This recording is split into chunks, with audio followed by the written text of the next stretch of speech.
Let's talk about the economy, not as a history lesson but as a warning. Imagine it's 1928, the stock market is booming, everyone's buying on credit, convinced the good times will never end. Fast forward to today, 2025. We have buy now, pay later apps, crypto speculation, and a stock market that feels detached from reality. We're told our economy is smarter and safer, but what if our safeguards are just high-tech window dressing on the same old risks? The ingredients that led to the Great Depression, speculation, debt, inequality, are simmering again. Human nature hasn't changed. We're still drawn to easy money and the belief that this time is different. Peel back the layers, and you'll find the same shaky foundations as a century ago. So, let's revisit the Roaring Twenties. Not for nostalgia, but to see the warning signs we're ignoring today. The echoes of 1929 are getting louder. Are we listening, or just turning up the radio to drown them out? The real question: what will the next crisis look like? The 1920s exploded with optimism and spending. New tech, cars, radios, refrigerators became must-haves, and credit made it all possible. Suddenly you didn't need cash, you could buy now and pay later. This was the birth of consumer debt culture, and Americans dove in head first. By decade's end, much of the nation's prosperity was built on IOUs. Meanwhile, Wall Street became a national casino. Ordinary people bought stocks on margin. Just 10% down, borrow the rest. If stocks rose, fortunes were made. If they fell, debts crushed investors. The economy looked unstoppable. But it was all built on borrowed money. Factories boomed, stock prices soared, but the foundation was sand. The illusion of wealth masked a dangerous reality. The whole country was gambling on debt. The prosperity was a mirage, dependent on the hope that prices would always rise.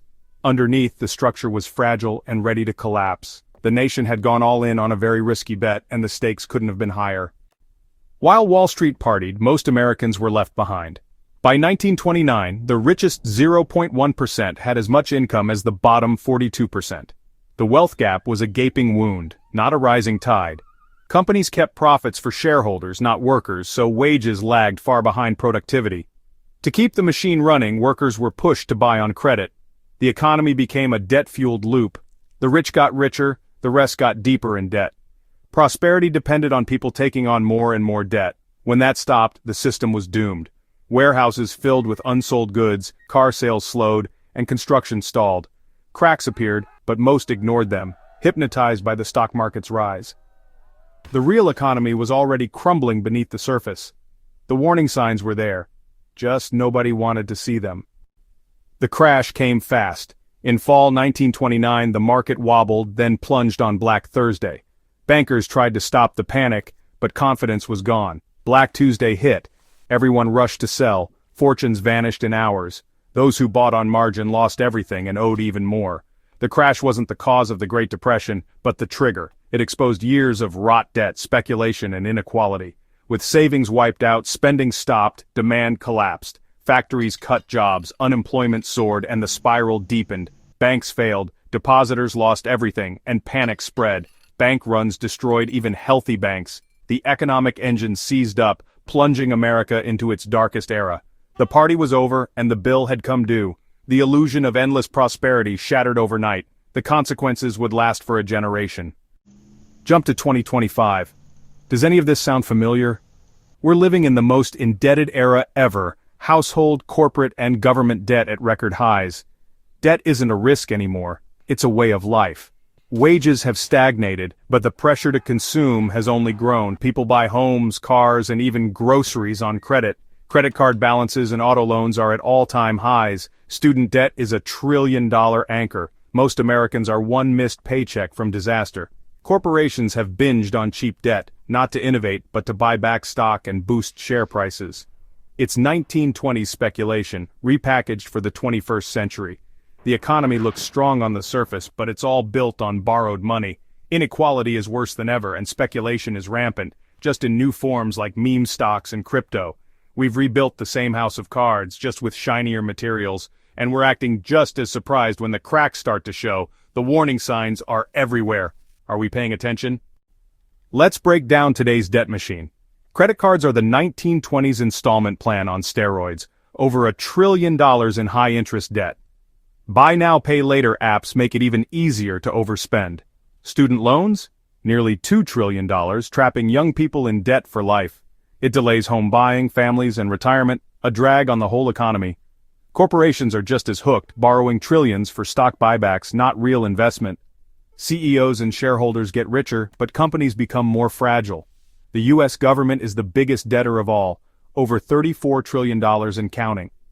Interest payments are crowding out real investment in the future. Every sector is addicted to cheap credit. When rates rise or a crisis hits, the whole system is at risk. We're leveraged to the hilt and the margin for error is shrinking. The next shock could topple everything. The cracks are already showing. Remember the 2023 regional bank failures? Bad bets and rising rates wiped them out overnight. Many banks are sitting on similar losses, and commercial real estate is the next ticking bomb. Office buildings are half empty, and regional banks hold the loans. A wave of defaults could trigger another banking crisis. But today's risk is global. Our economy is a web. One crisis can spread worldwide in seconds. We saw it in 2008, now the connections are even deeper. A collapse in China's property market or a U.S. banking shock could ripple everywhere. Financial panic now moves at the speed of light. The system is efficient but also fragile. No circuit breakers, no time to react. One failure can trigger a global cascade. The dominoes are lined up and the table is shaking. With all these warning signs, you'd expect action from Washington. Instead, we get gridlock parties fighting, not fixing. Real reforms tackling inequality, regulating speculation go nowhere. The result? A policy vacuum, with no one steering the ship. The Fed is left to do the heavy lifting, but its tools are blunt and limited. Raise rates, risk recession; cut rates, risk bubbles. Politicians blame the Fed but offer no solutions. Inaction made the Great Depression worse. Today, we risk repeating that mistake. The system privatizes profits, socializes losses, and sets us up for an even bigger fall. The headlines say the economy is booming, stocks up, GDP rising, unemployment low. But this growth is built on debt, not real progress. Companies borrow to buy back stock, not to create jobs or value. It's a sugar high, not real nutrition. When borrowing gets expensive, the whole process reverses. Debt amplifies losses. Bubbles pop and the system unravels. The headline numbers hide deep fragility. We've rewarded speculation over production, debt over savings. The result? An economy that looks strong but is hollowed out and vulnerable. Like an athlete on steroids, it can't last. Our growth is a symptom of addiction, not strength. History doesn't repeat, but it rhymes. And the rhyme is getting louder. Every era claims this time is different, pointing to new tech and global markets. But the same forces, greed, fear, herd mentality, drive every bubble. In the 1920s, it was stocks on margin. Today, it's crypto and meme stocks. The gap between rich and poor is wider than ever, and debt papers over the cracks. We're asking credit to do what wages should. The scale is bigger, the risks are faster, and our politics are weaker. Believing this time is different is just refusing to learn from history. The warning is clear if we listen. So where does this leave us? On the edge of a crisis decades in the making. This isn't fear-mongering, it's about seeing the patterns.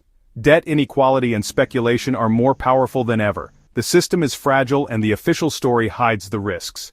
You don't need a PhD to see the danger. If debt grows faster than real value, trouble is coming. The best defense? Educate yourself. Watch, read. Learn how money and debt really work. Pay attention to the warning signs: rising debt, banking stress, political inaction. Knowledge is your parachute. You hope you never need it, but you'll be glad you have it. The party of cheap debt is ending, and the bill is coming due. Ignoring the problem won't make it go away. When the music stops, you'll want to have a chair.